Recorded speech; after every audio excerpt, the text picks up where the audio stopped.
I used to have a saying, somebody comes in with a monkey on their back, and if they're successful, the monkey's on your back when they leave, giving you their work to do or giving you their problems. And I used to have a saying of, don't poop on my desk, which is just leaving your crap here. Sometimes you want people to show up with answers or to have ideas for solutions. And I'm always looking for cheat codes. Excel was a cheat code, right? Spreadsheets are cheat codes. Databases are cheat codes. They make our lives easier. Well, that's a whole nother story. We'll save that for part 2. SEO on air after hours.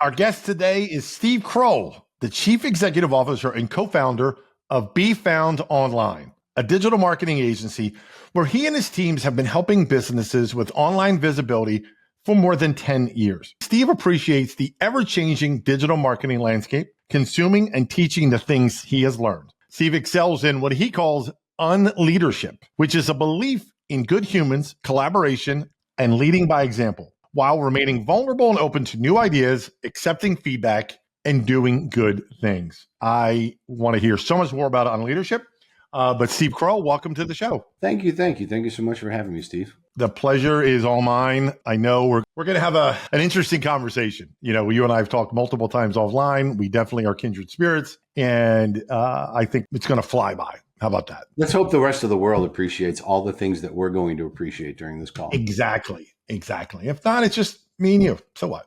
How's that? I'll do my best. I'll do my best to make it successful for you and Stan Ventures. Well, you're going to have to carry me. That's obvious. So, but I want to start off with leadership. And I know it's a word that's passionate for you, as we've talked about offline. And I want to start this topic in a very old school way. Are you ready? Absolutely. Remember the old word association? Yeah. Okay. You hear leadership. I say leadership. You say what? What comes to mind? Human. Okay. What else? What other words? It starts there. Compassion, empathy, I think come to mind as well. If you were to ask me what words don't come to mind, boss, manager, dictator don't come to mind. Or they come to mind as, but something not to do. Absolutely. It's interesting. I've got a side hustle that I might have told you about. I'm opening a comedy club in Chicago, and tell us. One of my partners is sort of, he's our visionary. It's his idea, it's his dream, and ultimately he should be leading. And he's not familiar and hasn't studied leadership, and nor has he ever been an entrepreneur. So it's sort of nudge, help mentor him, answer questions if he has them. But he's asked me about leadership, and he wants to go, and I'll say it straight away, he wants to go chew one of the guys out for not getting the work done that he says he's going to get done. And I said, hold on, buddy. I said, leadership is not about being the boss and coming down on somebody. Leadership is about offering your support and empowering him to get the work done and asking him how you can help. And he looked at me, just mind blown. He's like, wait, I never thought of it that way. You and I would say it's not rocket science, but some people just don't see it that way. So kudos to you for sharing that with them. Yeah. I think as managers and bosses, we get promoted, and then there's a place where we ultimately decide or have learned that leadership is just an extension of bossness. And they're really sort of two different things. And a good leader might not be the best boss, and the best boss might not be a good leader. Usually a good boss is a good leader. I'm going to say that. Yeah. But oftentimes a good leader might not be a good boss. You might be able to set the vision and get a whole bunch of people charging behind you, but you couldn't find your way out of a paper bag if it came down to it. But we're going to follow you into battle. That's a really good point. Yeah. They're not, kind of mutually exclusive. Yeah. I like that. So you mentioned a couple qualities, compassion being one of them, empathy. What other qualities come to mind you think every leader should have? It has to do with communication. I think collaboration comes to mind. There are times and places where the boss and or leader needs to make a decision just because committees don't make decisions, people do. And sometimes it's about messaging in that. In fact, many people have had leadership coaches, and you might have had leadership coaches or management coaches along the way, or agency coaches along the way. We're going to help you make $1 million coaches along the way. There are coaches for every size and shape out there. And the last coach that I had, a wonderful gentleman by the name of Christopher Arnold, was ultimately a leadership and executive coach. But the main premise of his teaching is really communication and messaging. How can you best start a conversation where nobody's defensive and it becomes a productive conversation instead of, the finger pointing and he said, she said. So it became conversation framing, and boy, I became a student of that. And it's helping people solve their own problems. I used to have a saying, somebody comes in with a monkey on their back, and if they're successful, the monkey's on your back when they leave, giving you their work to do or giving you their problems. And I used to have a saying of, don't poop on my desk, which is just leaving your crap here. And later I realized that, well, sometimes you want people to show up with answers or to have ideas for solutions. But then sometimes you realize that people simply don't have answers. And that's why they're there. And you can guide them toward an answer. So if they don't think they can come and share their problems with you because you don't want to own their problems, well, you've just closed the door to half of the problems that'll show up. So you can't say, don't shit on my desk. You have to say, come on in. If you've got a problem, I'm not going to let you leave it here. I'll help you solve it. Yeah. And I think a flip side of that is, and I think this was Steve Jobs who said this, or maybe he quoted someone else who said it about, a good leader knows he should never be the smartest person in the room. That's fair. I agree with that 100%. You're right. Just going in a room and hearing from other people and letting the conversation move, maybe seeding the conversation, feeding the conversation, but not being the conversation. Right. There's another quick anecdote that I like to tell from Steve Jobs' days. I think it was him and Woz were in front of a group of engineers, early Apple days. And he started off the meeting something to the effect of, just so you know, we didn't hire you to tell you what to do. We hired you so you'll tell us what to do. Brilliant. I love that. And at such a young age to have that self-awareness at such a young age. And what's crazy is, what I understand about Jobs, and I haven't studied him a ton, is that he always had a vision. He was hard charging. And if it didn't meet his needs, he was quick to the trigger, if you will. But at the same time, he was really accepting of other people's ideas and those people who challenged his. Exactly. And that's where, to me, the best leaders have that ability to not have their ego get in their way and be humble enough to know that they don't know everything. Right. Well, and to know that at such a young age. Yeah. Like I've spent a career, and I'm still working on that to try and stay out of the way.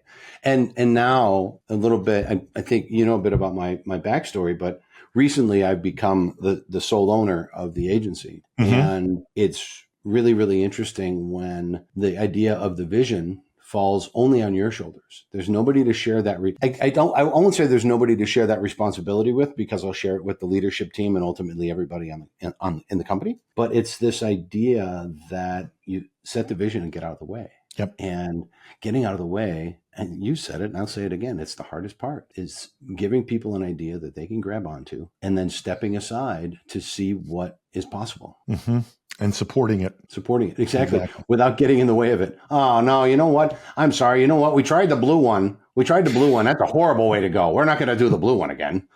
You not only kill the idea, but you kill any enthusiasm around innovation at the same time. Oh my God, the spirit's dead. Yeah. Oh, absolutely. Now, if you're a crazy, true visionary genius, you know what's going to happen. You are going to run some people over, and I know it happens. Steve Jobs ran people over constantly, but it was sort of it's part of who he was, and people got used to it. But the idea is that could happen. It might happen because a lot of visionaries, people who are have that dream, they don't know where their skill set starts and stops. That's a great point. So they trample other ideas. And I think it's a learned behavior to bring other people in on your ideas. Are you familiar with EOS, Entrepreneurial Operating System? So the basic idea there is that most small companies have a visionary whose maybe idea it was, and there's always a business partner or two at the top of the company, and the responsibilities aren't always clearly defined with regards to who does what. You come into a company and maybe you were good at paid media and I'm really good at PR, and we just share along those lines. Well, who's going to run the company and who's going to come up with the next idea? And so what EOS does is it breaks you into, okay, who's got visionary tendencies and who can actually run the company? So you sort of say, oh, well, that person, they're always dreaming about stuff, but it tries to limit what you do by design in the operating system so that the visionary has a strong number two. So Steve, your next great idea, if you're the visionary and it's called an integrator in EOS. If I'm your integrator, you come up with a great idea. I help you put guardrails on it and bring it to market. Sounds pretty simple. Yeah, it's easy. Let's all do it. But I meant like in the context of if you just, know your strengths, right? And your Right. limitations. Yeah. If you adhere to them. Well, that's a whole nother story. We'll save that for part 2. There you go. There you go. That's the extended version. That's right, exactly. The director's That cut. one involves cocktails and a recording device. Exactly. That could go a lot of different ways. SEO on air after hours. Uncut. Uncut. There you go. So, staying in the guise of leadership, how do you and your other leaders, how do you help a new employee when they start, like, understand the culture, for example, of the organization? So when we bring on somebody brand new, first of all, they're exposed to the culture during the interview process. Mm-hmm. We expose them to the culture and ask emotional intelligence based ideas around our values. So challenging client situations, communication situations. We have 3 values: be good to each other, speak up, and I always forget the third one when I'm pressed for it, so I'll remember it eventually. But we ask emotional intelligence questions based around that. And then every time we're talking to a new candidate, I'm part of the interview process. Now, if we get to be a lot larger as an agency, that might not be feasible. But you know what? Until I can't do it, I'm going to continue to do it because I want to. And it's not because I need to do it or want to do it. It's because I should do it. It's for the greater good of the agency. And I'm not interviewing for technical skill or client skill. I'm interviewing for cultural fit. I want to know if you'll play well with others, so to speak. So we go through that. But then when they onboard, our onboarding is structured in such a way that, of course, you're getting assigned to a team and a boss, and there's onboarding there. But at the same time, they get a half a day with me during their first couple of weeks of onboarding to go through our organizational playbook and our values in detail, just to understand how we operate and run the business and how they have a say in what happens on the day-to-day. So it's not just about commands from on high and you have to follow them. Well, certainly your boss will give you things to do, but it's not a dictatorship, and we all want to work together. We all want to have fun, and we all want to work somewhat autonomously. So try to fit into that, ask for help where you need it. And don't be shy about asking for help, because in our organization, you start with 100% trust, and you lose it if you fail to keep earning it. But you don't start at 0 like most organizations and then have to earn trust. We start at 100 and we go down from there. So you start at full trust. I'm going to assume, Steve, if you and I start working together, that we've been doing this for years and you're great at it. And all we have to do is understand how to work together. And from there, you can keep it or you can lose it. But it's not just all about earning it. I will trust you until you give me a reason not to. Rudy Mick calls it trust and track leadership. And it's the idea, if we both know what we're after, so if you've got clear objectives with some good metrics next to them, I know that my job is X and I need to deliver Y. Well, great. Now we both understand the measurables. I trust you to go do that job, and I want to look at the measurables on a weekly or monthly, whatever basis. And if we don't get to the measurables, then we have a conversation that, hey, Steve, you missed your number. You said you'd get me 100 and you got me 60. What's the deal? Right? So ideally, you come to that meeting prepared with either answers or questions, but not excuses, right? So then you create this dialogue around that trust and track leadership to say, we're operating toward the goal of 100. We missed 100.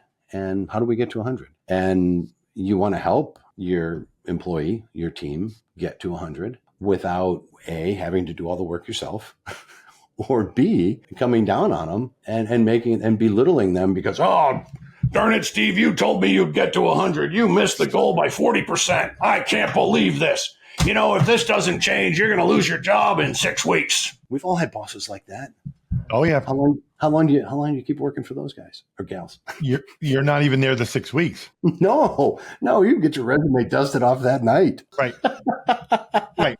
Exactly. And as the leader, you could really be losing out on someone who's really good, who just needs different kind of guidance and different buttons to push, so to speak. I was at a networking event and I had the pleasure of hanging out with another agency founder. And his agency was a fair bit larger than ours. And congratulations to him and the agency. What I couldn't stand was that he put himself in a me universe. Everything, all of the agency success and all the 65 people, everything was because of him. Him, me, him, him, me, him, him. And I don't think there's truth in that. I think there's truth in the fact that I wouldn't be where I am today without the amazing team that I have around me. And I don't think he wants to see it that way. But I also found out later that his employee turnover is pretty significant. You wonder why. Right. So anyway, there's proof in the way we want to run our companies, right? Without question, and how you want to lead. Yeah. Without question. Hey, sorry for the interruption. We're going to get back to our show in one quick second, but stay with me. If you're in the need for anything SEO and or link building related, you need to do yourself one quick favor. You need to go to the website that's on the screen right now, stanventures.com. Go there, tell them Steve-O sent you. The rest will take care of itself. Trust me, you can thank me later. All right, let's pivot here to the wonderful world of SEO. SEO, ho, ho, ho, ho. Exactly. And the changing landscape, which is, I think, one of the ways you described it, but, it's always changing. And as someone earlier said to me, the death of SEO has been predicted forever. 25 years and counting. 25 years and counting. Exactly. So kind of a word association-ish, like SEO and the changing landscape. But before you answer, juxtapose over those two little letters that mean everything to everybody now, AI. SEO, the changing landscape, AI. What comes to mind? Wow, word association, Twinkies. No, AI, SEO. In fact, I had a brunch today with a friend of mine who's a professor at Kellogg Graduate School of Business here at Northwestern University today. And she's teaching a class on current trends in digital marketing. And she includes privacy, she includes security, because we're all more concerned with that. And then she says, I have to include AI, but she and I sat and we chatted. So and people are using different acronyms, right? Some people are using AIO, which is AI SEO. Some people still use SEO, and there's LLMO, which people used a few years back. And I break it into, are we talking about the front end or the back end? And the question becomes, are we talking about search rankings in SEO and how to get your listings on Google in the AI previews? Are we talking about that side of it? Or are we talking about efficiencies in your day-to-day work? Because I think it affects both sides of the business, right? I need to optimize now for AI in Google. And the good news, if you will, is that Google is now, several studies have shown through the last updates, the AI updates, that 95% of the AI results are now being generated from the top 10 results, where prior to that core update, it was a crapshoot as to where the AI results would come from. So they added a filter of some sort in there to say, hold on. We've been building this index for 20 some years. We can't let number 642 result be the AI result. That's just bad form. So they put in some filters and some guardrails on that, which takes the optimizing for AI, it takes it much closer to SEO. And there are a couple of things that you should include in your SEO if you're not already. It doesn't change necessarily the list of tactics, but it changes, to me at least, the order of tactics in which we're executing. If we're considering how often people are using that AI search result in Google.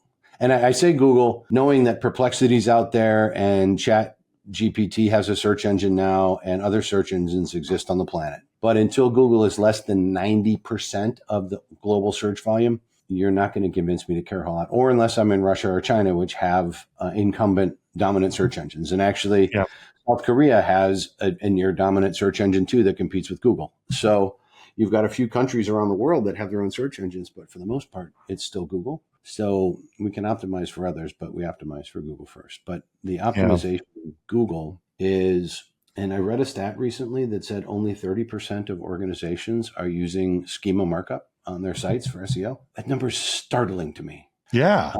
Schema is the fast track into AI.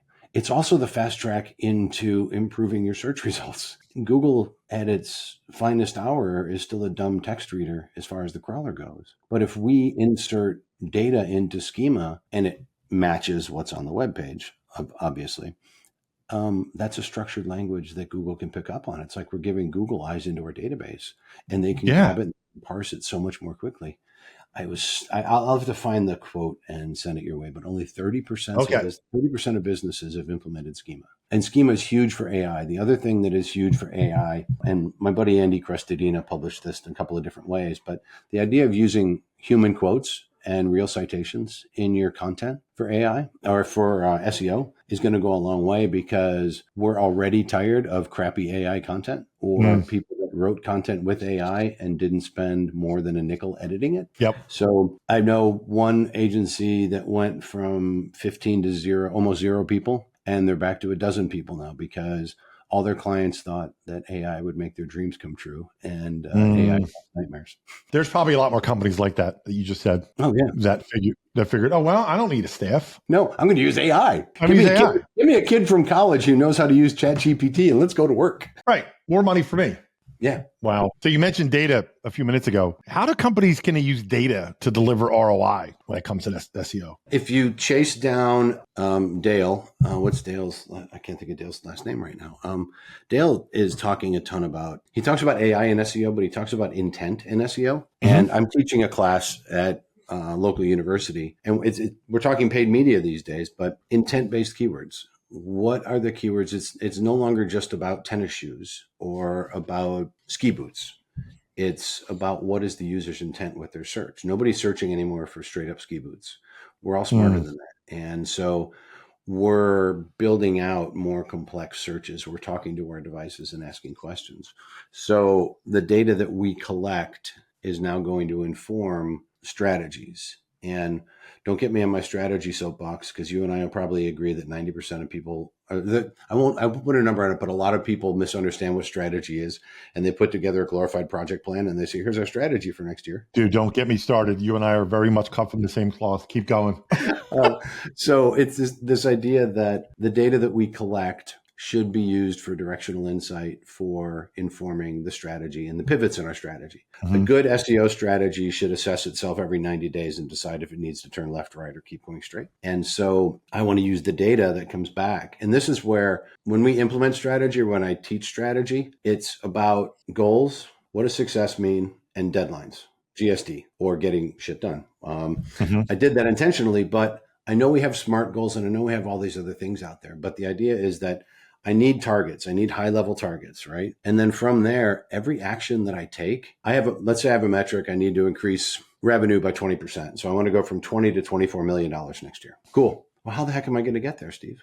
The data should help me get there. The data should start informing that strategy to say, well, you know what? We had a couple of really powerful blog posts. And then when our CMO spoke at the industry events on engineering, those were super powerful. We got a ton of site traffic. We got a bunch of downloads and a bunch of leads from that. Really good stuff. And then it converted into XYZ. So you use that data to inform that strategy and then to guide it along the way. Interesting. The other thing, there's a new hacks for data too. You can take your data. If you've got a spreadsheet, structured or semi, you can throw that sucker up into ChatGPT and ask for all sorts of different broad, narrow slices, dices analysis that would take you learning new formulas and learning to slice and dice Excel to be able to get the insights it can pull out of there in 2 minutes or less. Yep. And if you know how to prompt well, even better. Another reason not to hire a kid as an intern from college who knows the ChatGPT. Yes, because what you put in is what you get out. Yeah, right. It's crap in, crap out. Just like building a paid media campaign or an SEO campaign built around the wrong keywords. Yep. And if you don't know how to write the prompts, don't even bother. Yeah. There's if you're not familiar, I'll share something. I'll share it for the audience because they're probably not familiar. Jordan Wilson runs a podcast called Everyday AI. He's on daily, and he's always dropping gems about what the state of AI is today. Mm-hmm. Current news, current events, but he's doing live stuff. So ChatGPT just released a conversation module. So on his podcast last week, he had a conversation with ChatGPT, and it was crazy. It was eye-opening. But I mentioned Jordan's name because Jordan actually offers a short course. I think it was 90 minutes, maybe 2 hours. It's a prompting course for ChatGPT. He calls it PPP. So look up Everyday AI, PPP, and you'll be blown away at, even if you feel like you're a pretty decent prompter. He asked people to score themselves at the beginning, and then he asked us to score ourselves at the end. and most of us went down. We thought we knew more than we did. And he gives this course away for free. He does it a few times a month because he does it to give back to the community and to keep himself current. It's super cool. I think it's brilliant. If you go through the module with him, you'll learn how to prompt effectively or more effectively to get ChatGPT to have a conversation with you to get to better answers and get you asking better questions of the engine. And then you can use that. We're talking about AI and SEO. Don't use it to do your work. Use it to complement your work. Exactly. My best advice. Steve, you and I are looking for cheat codes. We're old dogs and we're still looking for cheat codes. How can I make my life easier? How can I do things more efficiently, more effectively, right? Yep. More efficiently is how can I do this faster? How can I do this better? More effectively is making sure I'm doing the right things. So if I can use this to increase efficiency and effectiveness for myself, I'm giving myself free time. And I'm always looking for cheat codes. Excel was a cheat code, right? Spreadsheets are cheat codes. Databases are cheat codes. They make our lives easier. AI is going to make our lives easier. It's just a big, giant database of a really smart friends. AI is cheat codes on steroids. Yeah, that's exactly it. You nailed it. You nailed it with that. Absolutely. Right? I'll drop the mic on that. And what I would say is challenge your SEO teams. If you're not paying for AI tools today for your team, you're missing out. One, you're missing out if you're not paying for the tools for your team. Two, you're missing out again if you're not challenging the team to make a more efficient business. And it could be just process. It could be, how do we build this spreadsheet? How do we do this keyword research? How do we do this competitive research? You can pull so many of those different components back into the AI and you can seed it. You can use SEO tools. There are many, many tools available on the marketplace. You can even use those tools to get some data to help you feed the AI to get better insights. So challenge yourselves and your teams to make more efficient or brand new business process leveraging AI. Use AI to empower you to greater things. And if you're not doing this as a team, you're missing out on the opportunity. If you're not paying for the tools, you're missing out on an opportunity. Because I can guarantee your competition is. They are, right? And think about it. You got a team of 50 people. We're talking $25 a month. Yep. Seriously? Exactly. One good idea. Pays for itself 1,000 times over.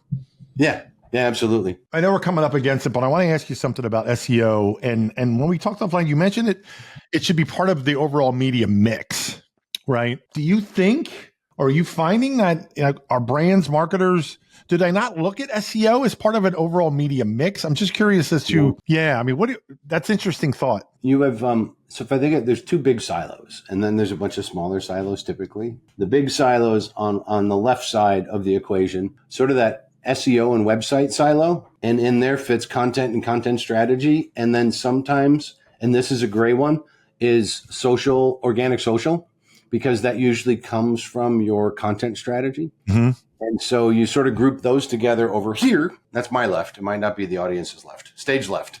And then on the other side, you've got anything paid media. If you can attach a credit card to it, we can buy it. So you're talking out of home, you're talking programmatic, you're talking Spotify, you're talking TikTok, you're talking social, you're talking paid search, anything you is a media buy.